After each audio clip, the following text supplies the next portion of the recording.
Bang. All right, what up? What up? What's good? Week 6 in the books, going into Week 7. We got a lot of good football, a lot of bad football again. Suck it, 49ers. Top of that, Bucs are at the top of the NFC, and no reporter can keep Baker Mayfield out of their mouth. That's what she said.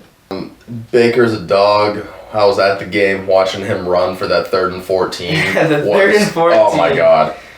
I think he's going to bring this city a ring. I think he's damn near ready to do it too. I think if he's getting some kind of hardware this year. He's either getting a ring, a championship, or he's getting an MVP, in my opinion. Yeah, and he's doing it right now without his top 3 receivers. Top of my list today, the Danny Dimes-led Colts are the top of the AFC. AFC is a fucking joke, I'm saying. It should be the Bills being good, but... yeah. We'll get more on that one later. Danny Dimes led Colts at the top of the AFC. Baker Mayfield led Bucs at the top of the NFC. That would be a dope-ass Super Bowl. Dude. Even though some people would probably hate it. If I got to see my boy MPJ in the Super Bowl, I mean... Dude, give Danny Dimes. Let him get a Super Bowl, man, after spending all those terrible years on the Giants. Speaking of the Giants, probably the most fun team to watch in football right now. I mean, Jackson Dart's really putting it together. Cam Scootaboo is really putting it together, and another team that reporters just can't stop talking about right now.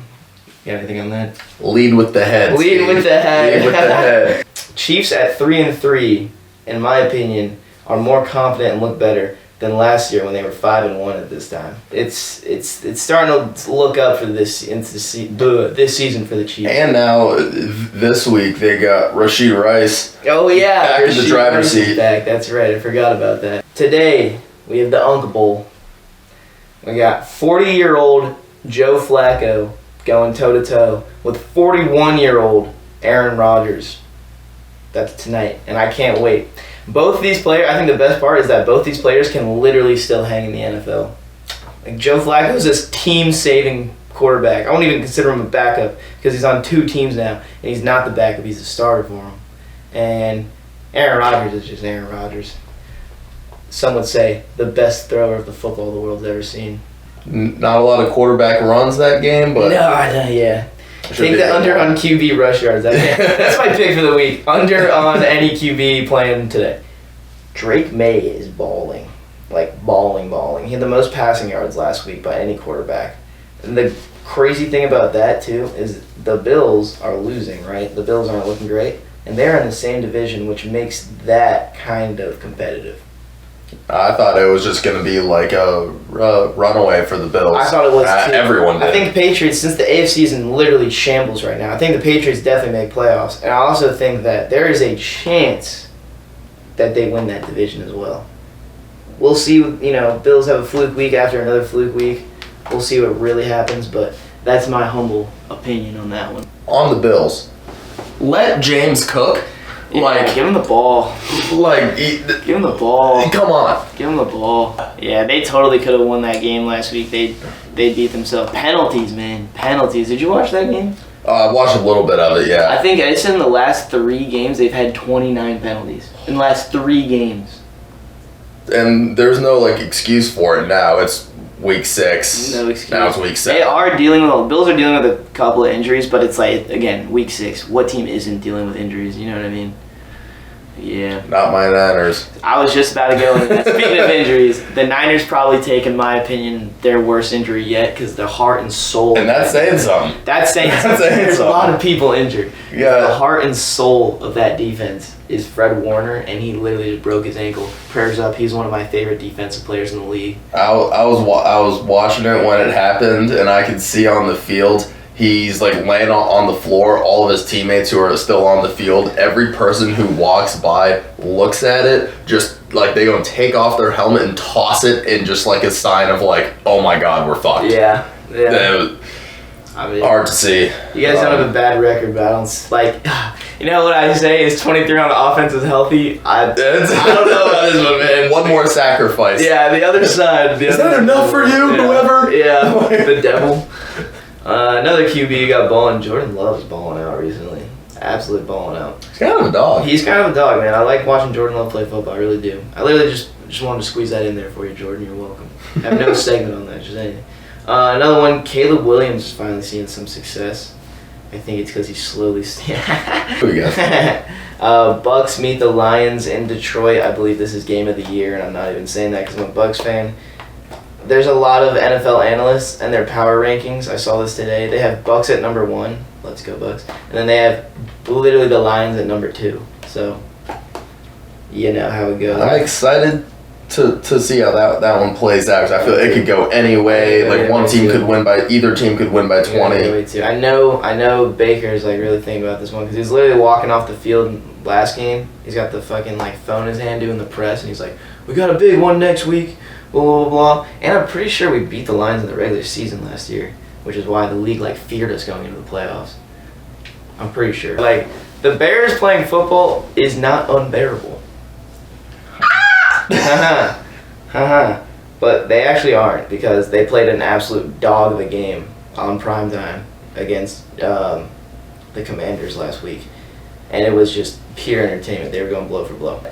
If you Bills fans thought you weren't going to get away with not being on Fraud Watch this week, you're lying. I don't know what's going on with my man Superman Josh Allen, but he does not look as confident as we usually know him to be. I saw a little bit of that game, but some of his throws were just not like they were bad throws. Just don't throw it. Yeah. The decision making is.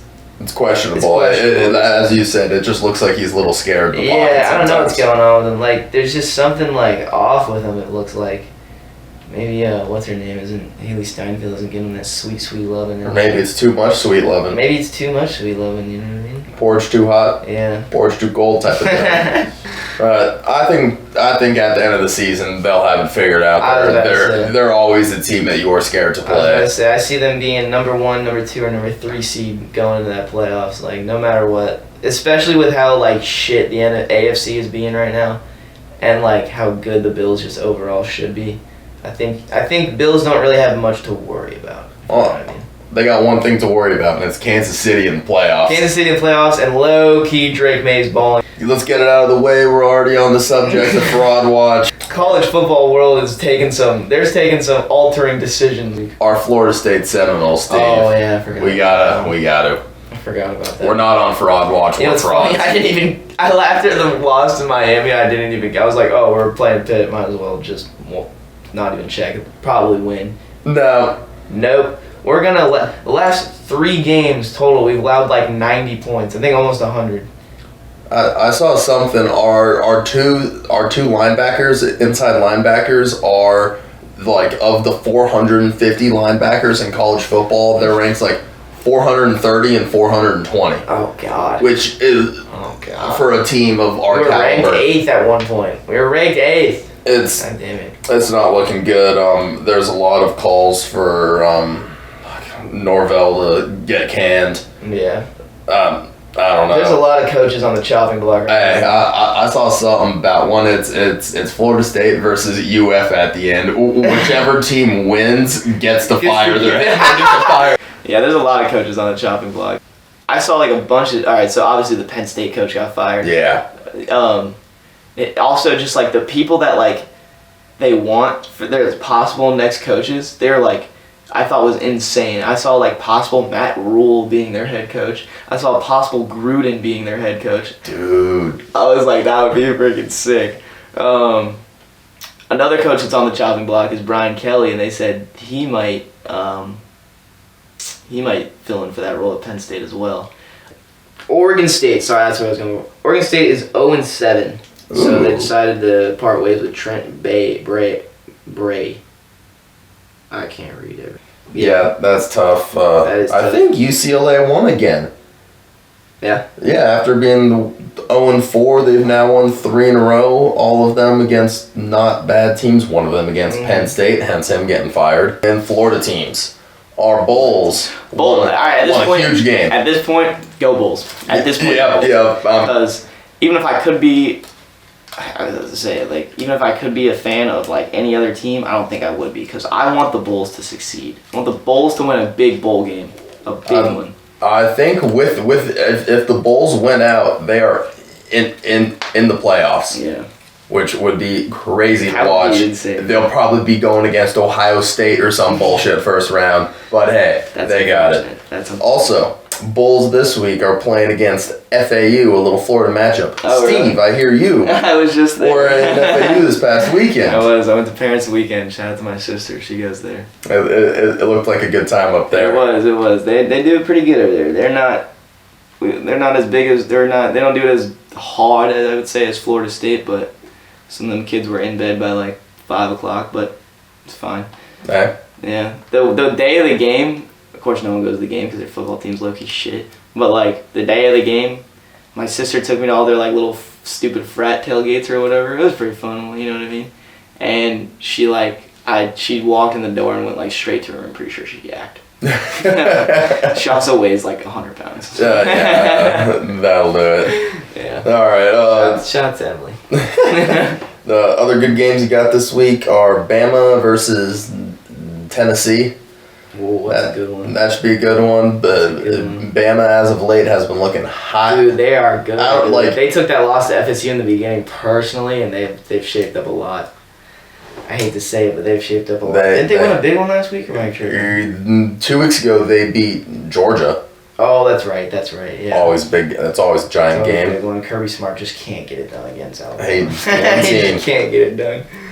No, speaking of Georgia, they're playing Ole Miss this week. Oh, who is undefeated. Ole Miss has been looking damn good. That's a banger one. I want Ole Miss to take the whole thing this year. I mean, dude, if it's just not Bama or Georgia or Miami or Ohio State, I mean, even if I'd hate to see Miami win, but at least Miami hasn't won like 4 times in the past 10 years. That's true. As much as we hate Miami, it's nice to see somebody new win. Also, speaking of Miami, I'm, as previously mentioned, every podcast, I hate Miami, but the fact that they are like, if you ask any like analyst or whatever, they're the second best team in the country behind Ohio State. Their quality of wins is so much better than Ohio State's. Really? Like Ohio State beat Texas week 1 is their best win, and Texas is unranked in shit right now. Oh, they are unranked and shit. That's right. Oh, they won a good game last week. Yeah, they were ranked. They were ranked when they beat them. Yeah, but like, now if you look at it now, it's the same thing. That was a fraudulent ranking, yeah. Yeah. So I think there's just a little bit of, once again, bias against the ACC. But Miami right now owns Florida. They've beat every Florida team this year, and it's week 7. Hells yeah. You know what other teams on the rise I watched this week for some reason? BYU. Those Mormons are cooking. I know. Every year every like couple of years they find their way into the top 25 polls. Another team like that's weird, that's been good this year is Vandy. Yeah, dude, Vandy's fun to watch because they got that little, what's the quarterback's name, like Diego Piana or whatever. Oh, you know what I'm talking about. But he's cool as fuck to watch. I can't even lie. He's a dog. I like him. I saw his little quarterback. I don't know. I think it was like something on Netflix. I thought. Pavia. Yeah, Pavia. But he's a dog, man. He's got that straight winner's mentality. I love it. Right. I love it. And this week they're gonna have a hard matchup against LSU. It's definitely their hardest game of the season so far. But I forgot he plays in the SEC. Yeah. Fun team to watch. Yeah, fun team to watch for sure. Also, you know how it works. They're in the SEC. They can probably afford 2 losses and somehow still squeeze out playoffs. Yeah. If they play good enough. That's how college football works in 2025. Other than that, UF is actually Steve. This year of football, it started so high. I know. And look at us now. I know. I don't even bother with college anymore because I just know a team that, unless Ole Miss takes it down, there's no team that I like is going to take the natty. You know what I mean? No. There's just no team that I like is going to take the natty. Go Bulls! Yeah, go Bulls. Literally go Bulls, man. Go Bulls. Shout out to Tampa. Hey, Steve. Random question. Yeah, that's good. Where were you when the Bucs signed Tom Brady in 2020? Believe it or not, I was in Utah on a ski trip. No, you didn't use that. The group chat was going insane. I was like, what's going on? And then they were like, Tom Brady, dude, send the Bucs. I was like, what? Where were you, bro? I was in a car on Clearwater Beach with all the moifs. Oh, I remember that. And we had all the windows rolled down, just yelling at every person we drove past. We got Brady! Yeah, that was a good time. Highs of the highs. I'm hoping this year we get that again. I remember what I wanted to say. Okay, so the Bucs have a little. God, we're just gonna turn this into a Bucs podcast one day.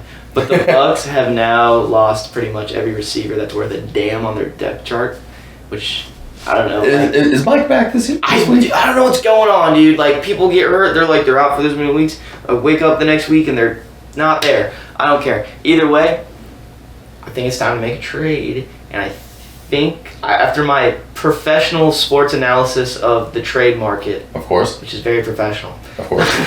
I've decided the Bucs should trade for A.J. Brown. Because A.J. Brown wants out of Philly, believe it or not, because he's not getting the ball, even though he's kind of been getting the ball a little bit recently.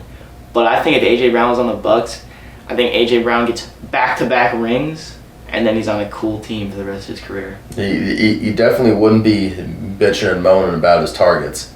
That's for sure. I was talking to my pops about this. The 49ers could really use a wideout as well. Receiver, yeah. And A.J. Brown would also, I think, be great there, but he'd probably rather play on the Bucs because he has the better person. I still stick to this, too. The Niners are the only team that can take hits, like injuries the way they do, and still win. Partially because of Mac Jones. Big partially because of Mac Jones. But that's, like, my opinion on that. Like, there's so many other teams that have just as many injuries as them, like the Bengals, the Ravens, like they're the only ones that can like get it done with the injuries, man. They really can. Hopefully, it's one thing's just regular injuries, but when it's injuries that they're out for the season, like Fred Warner, that's just like Fred Warner's like terrible. That's probably like that's one of the worst. Fred Warner, Bosa, those two out on defense is such a difference. I would say the worst injury you could take is McCaffrey, which is very common. Yeah. And I'd say the second worst injury you could take is Fred Warner. Yeah. As of filming this right now, we probably like half of our salary cap is injured. Yeah, literally. It's the way she goes. It's the way she goes, man. And you guys usually do see some regular season success, so not counting anything out. I have another one too. The NFC North, I believe. Is that the one with the Bears? And all of them? Yeah. Every single team in that division has a winning record right now, including the Bears. That's, if you told me that at the start of the season, I wouldn't believe you. No, I don't believe him at all. And the reason I say Jordan Love is balling, because it's because his team is 3-1-1 at the top of their, sort of at the top of their division, because the Lions are 4-2 now. So they're like kind of a little better. A little better, yeah. Tied, but the Vikings, who low-key deal with some injuries themselves as well, are 3-2. And then the Bears are also 3-2. So The Bears, yeah. Competitive division. This is like the new AFC North. Yeah, really. You know what I mean? Because it's so competitive, but everybody's balling. You know what I'm saying? Balling. Oh yeah, one person you should talk about. Bijan Robinson's a dog. Oh my God. Absolute freaking dog. That's all. That's my dog list for Bijan Robinson. Bijan. Yep. Bijan Robinson and Matthew Tkachuk if you watch NHL. I'm sorry if you're a fantasy owner. Me, who has Puka. Oh yeah, Tough. Puka went down. I forgot about that. He's out. How did I not catch that? He's out this week. He's on a bye next week. That's a big hit to the Rams. So hopefully he's back the week after that. Big hit to the Rams. While you're stalking Devontae Adams, I have him in fantasy. Let's go. Oh, also, please revive my team. I'm 2-3. Last matchup I want to talk about is Sunday Night Football. The 49ers against the Falcons, the Falcons are hot. The Falcons are hot, and both of their losses are the worst, most embarrassing losses ever. I don't know what to think anymore, but I think that should be a good game. Michael Penix. I was just about to go there. I hate the Falcons, obviously, because I'm a Bucs fan. I love Michael Penix. I think he's a great quarterback. I think they're really in the next few years they'll have something going really good. In I Atlanta. agree. I'm a big fan. That's a good match. That's actually a really good matchup that night. That and the Bucs playing on Monday, doubleheader on Monday. Yeah. Is probably Bills are on bye and Ravens are on bye. Ravens need that bye, and low key Bills could go in the lab. That would be nice for them. I think that's a well-timed bye for both of them. Besides that, every other game is pretty easy to call. Yeah. Yeah. That's enough of that. They say game of the week is Washington versus Dallas. It's just because the fucking Dak's balling, but like his team's not. I refuse to watch a Cowboys game. Yeah. Are we still gonna do it? And as always, go Noles.